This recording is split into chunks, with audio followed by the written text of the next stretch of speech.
Shalom, Bapak Ibu Saudara yang dikasihi Tuhan.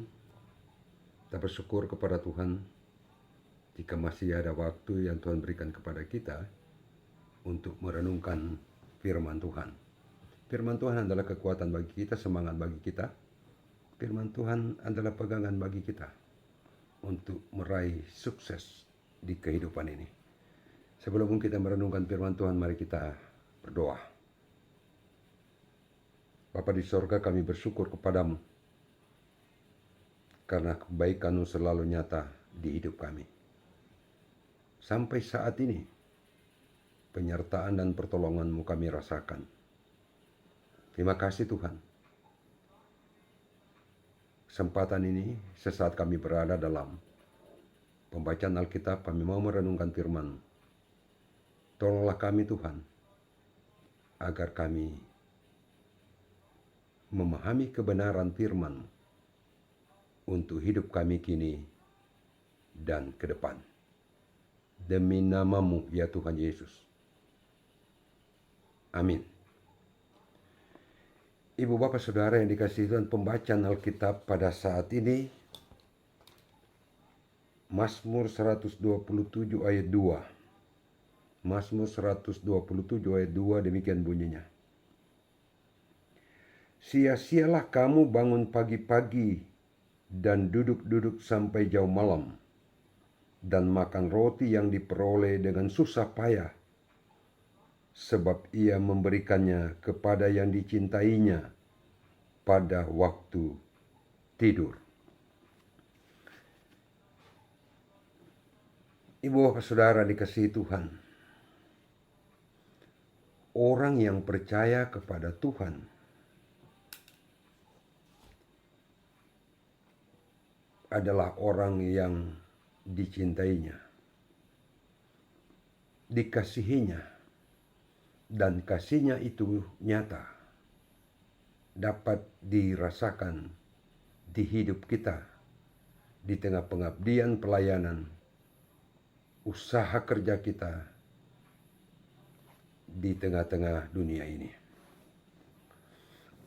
Adalah dambaan setiap orang jika dalam hidup ini, setelah dia bekerja keras, berusaha sedemikian rupa, dan dia dapat menikmati hasil kerja keras itu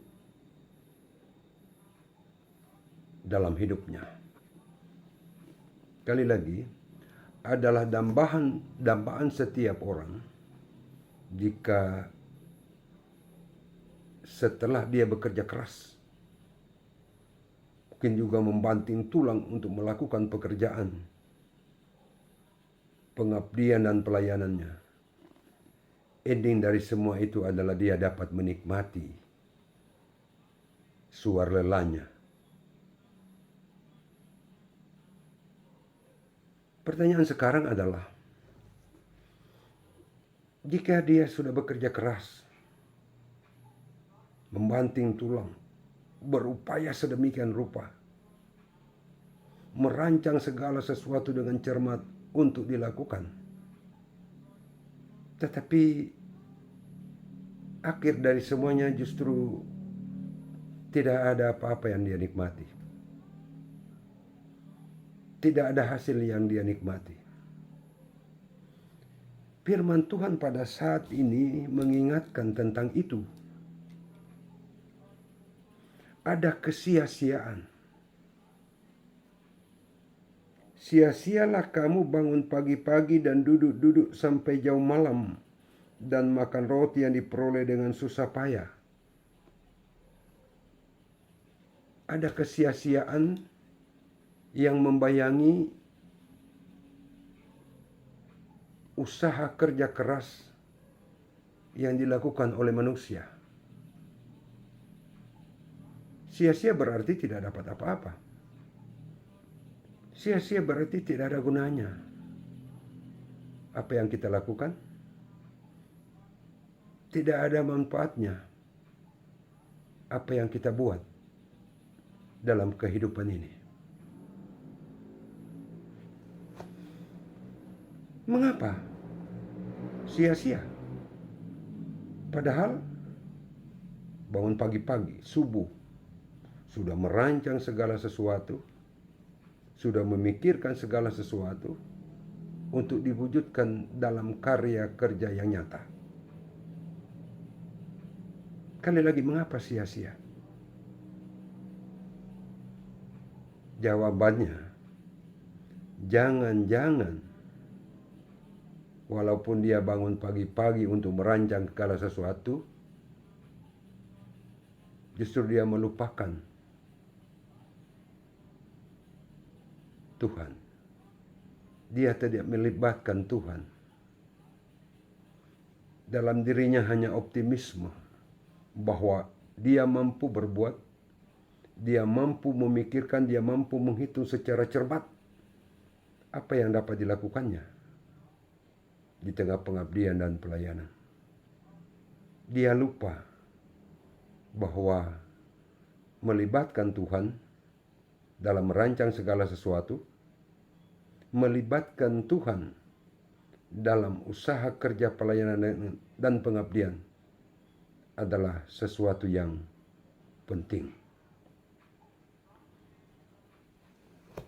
Jika kita tidak melibatkan Tuhan, maka Alkitab saat ini sudah mengatakan, apapun usaha kita, apapun pengorbanan kita, semua menjadi sia-sia. Kerja keras menjadi sia-sia tanpa ada guna, sebab di bagian kedua, bagian Alkitab pada saat ini, sebab ia memberikannya kepada yang dicintainya pada waktu tidur.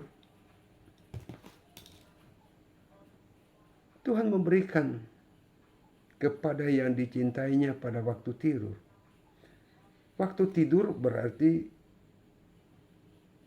lawan dari kerja keras, usaha-usaha yang luar biasa.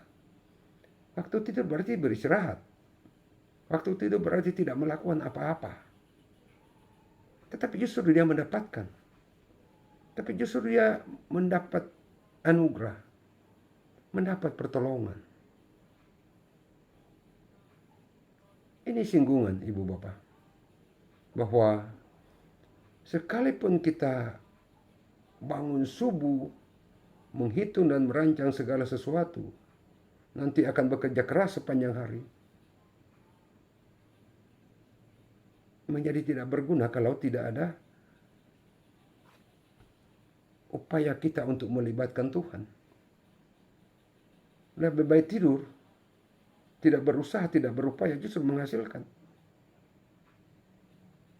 Sekali lagi, ini singgungan.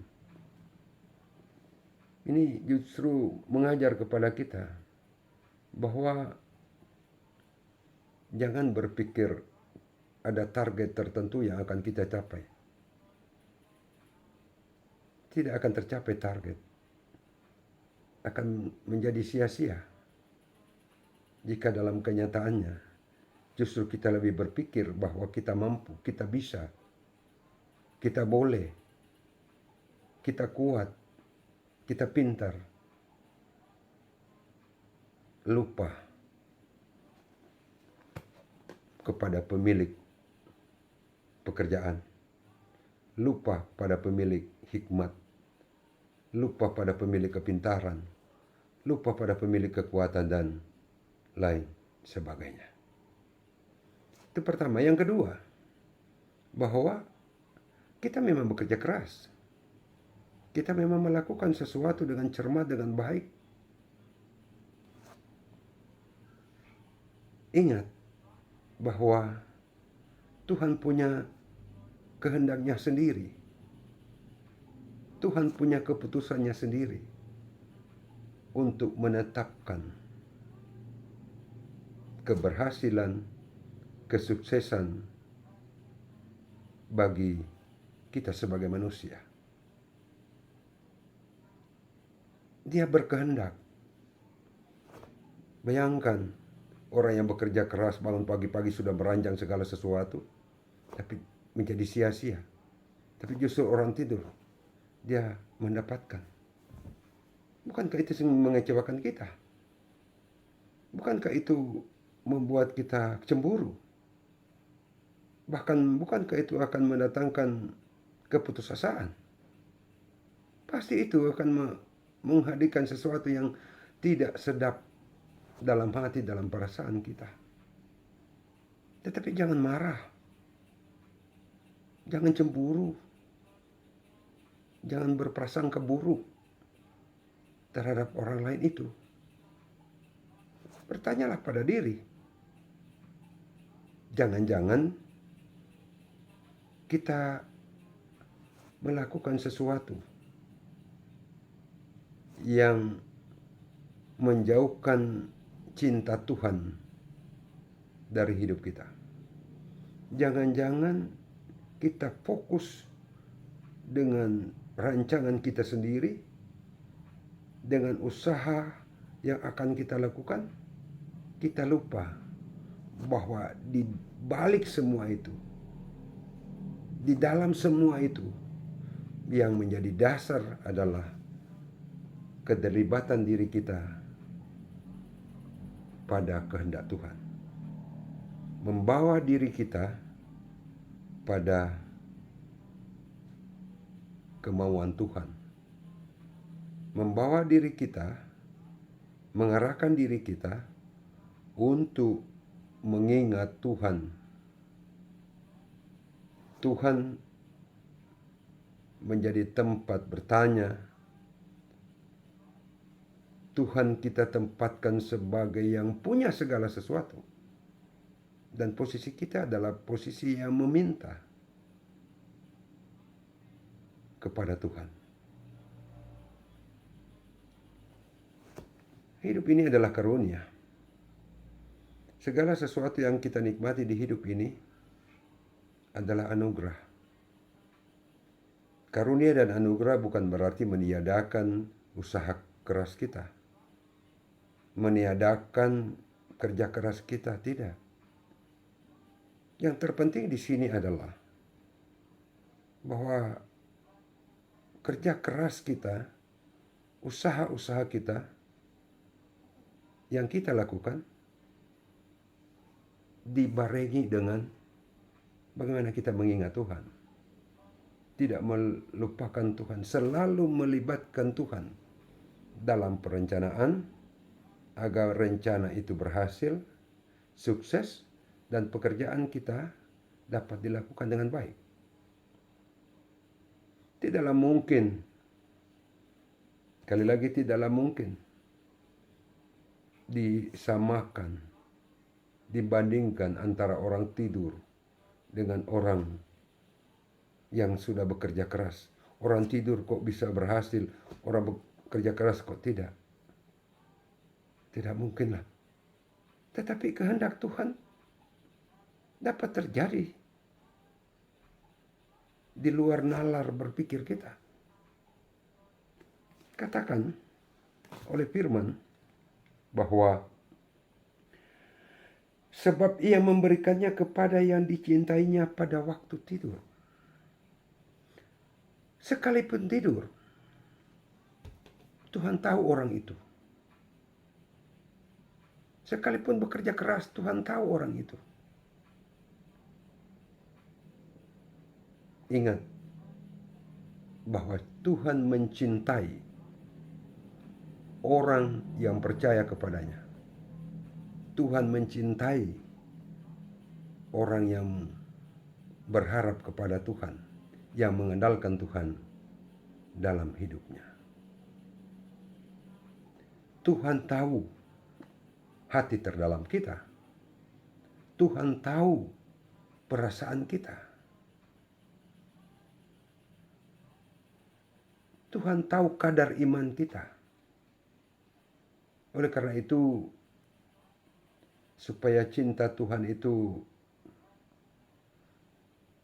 menjadi nyata dalam hidup kita, maka tetaplah berharap pada Tuhan. Totalitas hidup dipertaruhkan di dalam Tuhan.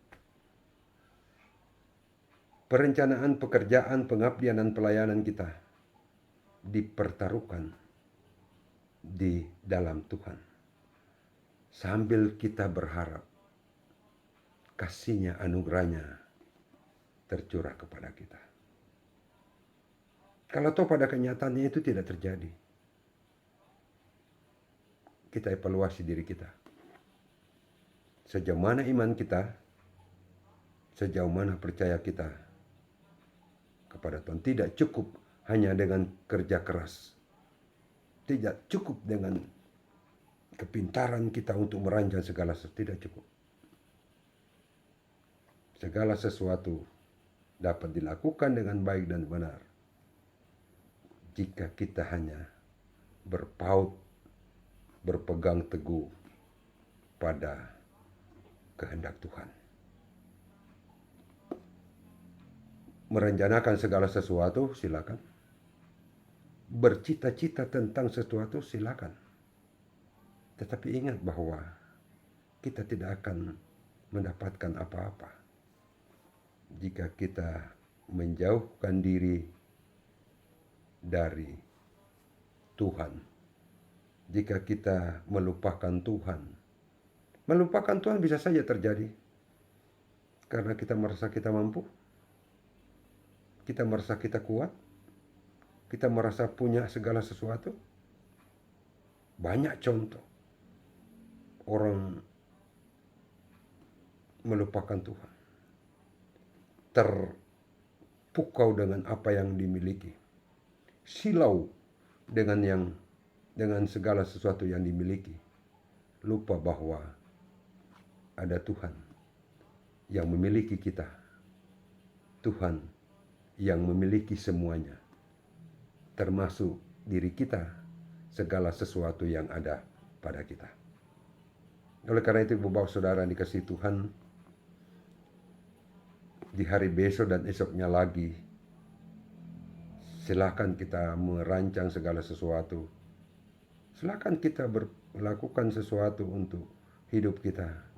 Tapi jangan lupa, Tuhan mencintai, Tuhan memberikan segala sesuatu kepada orang yang dicintainya. Dan orang yang dicintainya adalah orang yang selalu mengingat Tuhan, mengandalkan Tuhan, melibatkan Tuhan dalam hidupnya.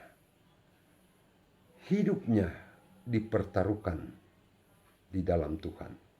Segala yang direncanakan, segala yang mau dilakukan, dipertaruhkan di dalam Tuhan.